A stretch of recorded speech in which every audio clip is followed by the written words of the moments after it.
healthcare India in the future days. Thank you very much, sir. Thank you. Shri Mahesh Poddar ji. Thank you, sir.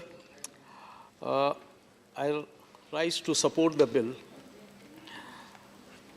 महोदय, हमारे कुछ साथी जिनको राखी राख नज़र आता था, मैं उनके लिए कहना चाहूँगा कुछ शब्द जिसे हम ब्रह्म वाक्य मानते हैं और जिस पे हमारी आस्था भी है। सर्वे भवन्तु सुखिनः, सर्वे भवन्तु सन्तु निरामया, सर्वे भद्राणि पश्यन्तु माँ कश्चित् ददु सभाग भवेत्। महोदय, ये एक संस्कृत की लाइन है जिसका अर्थ है सभी सुखी होवें, सभी रोग मुक्त रहें, सभी मंगलमयी घटनाओं के साक्षी बने और किसी को दुख का भागी न करना पड़े। महोदय, इसमें जो विशेष चीज़ है वो है सर्वे संतु निरामया, सर्वे सब लोग। और जब हम वसुधैव कुटुंबकम की बात करते हैं तो पूरे विश्व के लोगों के लिए कामना करते हैं कि सारे लोग निरामय हों। महोदय, इस सरकार की, मोदी सरकार की एक विशेषता रही है, जब वो कल्पना करते हैं किसी चीज़ का और किसी चीज़ को छूते हैं और छेड़ते हैं तो सब लोगों के लिए कल्पना करते हैं, चाहे वो पानी का मामला हो, चाहे वो बिजली का मामला हो, चाहे वो घर का मामला हो, चाहे वो गैस का मामला हो, चाहे वो सड़क का मामला हो, चाहे वो बैंक अकाउंट का मामला हो। यह लिस्ट बहुत लंबी है महोदय। और जब ये सब चीज़ के लिए, सब लोगों के लिए सब कुछ करना है तो महोदय उसके लिए बहुत कुछ आवश्यकताएं पड़ती है और एक सपोर्टिंग इंफ्रास्ट्रक्चर ज़रूरत पड़ता है। और महोदय, ये नाइपर बिल, अभी हमारे साथी हनुमंतैया जी ने ठीक ही कहा, ये अफसोस की बात है कि इतने साल लग गए कि हम जिस मुकाम तक पहुंचना चाहिए था नहीं पहुंचे। लेकिन मैं समझता हूं कि उन्हें आश्वस्त होना चाहिए कि इस सरकार की जो कार्यशैली है अब आने वाले समय में 2-4-5 साल में शायद उनकी वो शिकायत नहीं होगी। हम बहुत आगे निकल पड़ेंगे और ये संशोधन उसी लक्ष्य को पूरा करने के लिए महज एक कदम है। महोदय, 1998 में नाइपर मोहाली को राष्ट्रीय महत्व का संस्थान का रूप स्थापित किया गया था और अब तक जो 6 और संस्थान थे उनके बारे में संशय था कि वो इसमें शामिल है नहीं है, क्या इनका रूप होगा, क्या इनकी रूपरेखा होगी। लेकिन महोदय, इस बिल के द्वारा आज ये स्पष्ट हो गया कि हम कहाँ हैं और कहाँ जाना है और क्या हमारा लक्ष्य है। महोदय, भारतीय फार्मा उद्योग जेनरिक दवाओं में वैश्विक अग्रणी रहा है और अगले दशक में घरेलू बाजार के 3 गुना बढ़ने की संभावना है। महोदय, भारत का घरेलू फार्मास्यूटिकल बाजार 2021 में 42 बिलियन था, जो मात्र 3 साल में 65 बिलियन तक पहुंचेगा और 2030 तक तिगुना हो जाएगा, करीब 120 से 130 बिलियन डॉलर का पहुंचने तक अनुमान है। महोदय, हम बात करते हैं कि हम आयात कर रहे हैं फार्मा के प्रोडक्ट, लेकिन वो दिन दूर नहीं जबकि हम सबसे बड़े निर्यातक भी बनेंगे और आयात भी शायद हमें करने की आवश्यकता नहीं होगी। और ये हमने जब पिछले दिनों में जब कोरोना का संघर्ष कर रहे थे उस समय हमने ये साबित कर दिया है कि हम कुछ भी कर सकते हैं, बस थोड़ा हौसला चाहिए और एक मार्गदर्शन चाहिए और एक नेतृत्व चाहिए। महोदय, ये राष्ट्रीय संस्थान जो हैं, महत्व के संस्थान जो बन रहे हैं, हमारे इस लक्ष्य को फार्मा में इस देश को आगे बढ़ाने में मदद करेंगे। महोदय, इस विधेयक को बनाने वाले 2 शब्दों पर ध्यान देना महत्वपूर्ण है, वह है शिक्षा और अनुसंधान। महोदय, जब हम चिकित्सक क्षेत्र की बात करते हैं तो ये दोनों आवश्यक है, क्योंकि आज तक चिकित्सा के क्षेत्र में जो कुछ हम जिस मुकाम तक पहुँचे हैं उसके पीछे बहुत बड़ा रोल है अनुसंधान, जो दुनिया भर के हर कोने में हजारों लाखों लोग ने जी जान लगा करके अनुसंधान में जुटे हैं और जिसके 10-10, 20-20 साल के परिश्रम के बाद में एक छोटी सी उपलब्धि होती है, लेकिन मानव जीवन के लिए वो बहुत कारगर साबित होती है। महोदय, देश के लगभग 4000 फार्मा कॉलेज में लगभग 4 लाख छात्र स्नातक होते हैं और ये देश के हर कोने कोने में एक अच्छी मेडिकल सेवा देने के लिए काम कर रहे हैं। और इसमें महोदय अब मैं आता हूँ कि कैसे इस देश में स्वास्थ्य सेवा का विस्तार हो रहा है और कैसे स्वास्थ्य सेवा के जो ट्रेन लोग हैं उनकी आवश्यकता पड़ेगी। महोदय, सितंबर 2021 तक भी सरकार ने लगभग 78,000 स्वास्थ्य और कल्याण केंद्रों का संचालन किया है और इन वेलनेस सेंटरों में विभिन्न सेवाओं से लगभग 62 करोड़ लोग लाभान्वित हुए हैं।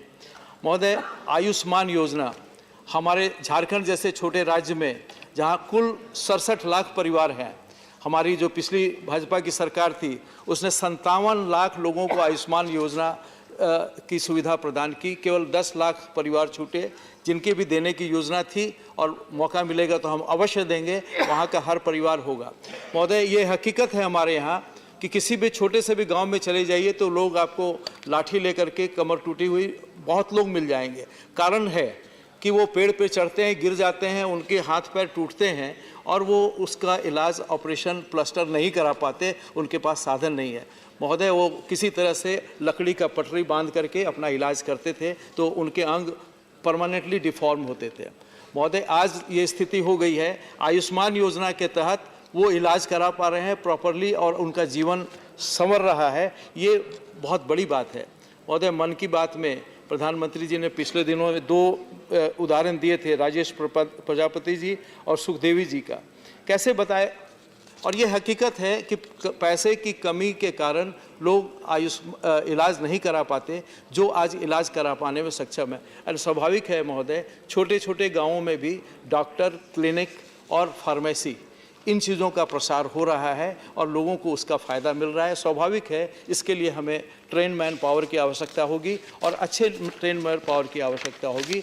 और ये जब राष्ट्रीय स्तर के संस्थान बनेंगे तो वो अच्छे ट्रेन मैन पावर हमें देने को खुशी होगी। और हो सकता है कि हमारे ये नेशनल इंस्टीट्यूट से पढ़े हुए बच्चे विदेशों में भी जा कर के जो हम फार्मा का, जो हम जेनरिक मेडिसिन का निर्यात करेंगे, साथ साथ उसकी सेवाओं में भी हम अपने लोगों को बाहर भेज पड़ेंगे। और ये बड़ी ताकत होगी जो कि विश्व के स्वास्थ्य सेवाओं को, यूके वगैरह में तो हम संभाल ही रहे हैं, विश्व के अन्य बहुत सारे देशों में हम उनकी स्वास्थ्य सेवाओं को सपोर्ट करेंगे।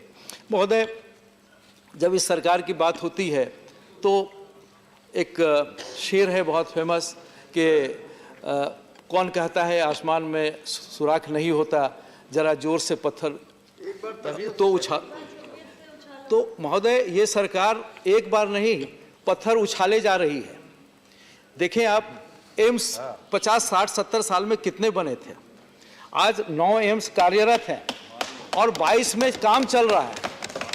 ये एक सोच है और ये जो सोच है महोदय, ये सोच ऐसी है कि राज्य सरकार कंकरेंट लिस्ट में अपना अपना काम कर रही है। हमारे जैसे राज्य में महोदय 60 साल में, 70 साल में मात्र 3 मेडिकल कॉलेज थे, जो आज 5 तो चालू हो चुके और 5-6 और चालू होने वाले। महोदय, ये जो तेजी से विस्तार हो रहा है, इन सब के पीछे ये एक बड़ी सोच है कि हमें हर सर्वे संतु निरामया। प्रधानमंत्री जी ने ठीक ही कहा है कि एम्स वास्तव में देश के स्वास्थ्य क्षेत्र का एक प्रकाश स्तंभ है। और जहां तक इन फार्मा संस्थानों के बारे में बात करें तो 5 और कॉलेज हैं जो विकास के विभिन्न चरण में है, ये भी जल्दी पूरे होंगे। और जब यूनिवर्सल हेल्थ केयर की बात होगी तो ये सब उसमें सप्लीमेंट करेंगे। महोदय, यहाँ पे मैं एक सुझाव देना चाहूँगा कि इस देश में निजी लोग भी स्वास्थ्य सेवा में काफ़ी रुचि लेते हैं, जो धर्मार्थ के कारण भी लेते हैं। मेरा आग्रह होगा कि धार्मिक समूहों और धर्मार्थ ट्रस्टों के द्वारा स्थापित और समर्थित इस तरह के संस्थान को भी प्रोत्साहन किया जाए। इसके बारे में भी कोई राष्ट्रीय नीति बनाई जाए जिससे कि निजी लोग भी इसमें जुड़ सकें और हमारे देश को अधिक संसाधन मिल सके। महोदय, अभी एक हमारा इसका घटक है फार्मा अनुसंधान कि वह है पेटेंट और इंटेलेक्चुअल प्रॉपर्टी राइट। चूँकि ये संस्थान सफल शोध में सबसे आगे होंगे, इसलिए यह महत्वपूर्ण है कि सरकार यह सुनिश्चित करे कि शोधकर्ताओं के ऐसे अधिकारों की रक्षा की जाए जिससे कि उनको शोध करने में प्रोत्साहन मिले, एसोसिएटेड फार्मास्यूटिकल इंग्रेडिएंट्स का उत्पादन सुनिश्चित करने में मदद मिलेगी, जो इस समय चीन जैसे देश से आयात किए जा रहे हैं। महोदय, प्रधानमंत्री जी ने राष्ट्रीय महत्व के 2 संस्थानों को एकीकृत किया था, जिन्हें institute of teaching and research and Ayurveda Jamnagar और national institute of Ayurveda Jaipur कहा जाता है। महोदय, इसके पीछे भी एक सोच है कि जब जितने अपने नॉलेज के सोर्सेस हैं वो अलग अलग कंपार्टमेंट में नहीं रहें, एक साथ जुड़ करके एक साथ आएँ, ताकि वो एक नेशनल नॉलेज बैंक बने जिसका फ़ायदा पूरे देश को मिले। महोदय, मुझे विश्वास है कि यह विधेयक देश में और अधिक नाइपर की स्थापना में तेजी लाने में सहायक होगा महोदय, और भावी छात्रों और शोधकर्ताओं के लिए अधिक शैक्षिक सीट्स समर्पित करेगा। निजी क्षेत्र के लोग भी आगे आएंगे, इससे प्रोत्साहित होंगे, और इसके लिए मैं माननीय स्वास्थ्य मंत्री को, मनसुख भाई को भी बहुत बहुत धन्यवाद देना चाहूँगा कि इनके नेतृत्व में भी बहुत सारे सराहनीय और काम बड़ी तेजी गति से हो रहे हैं। धन्यवाद महोदय। Thank you. Dr. Fauzia Khan ji.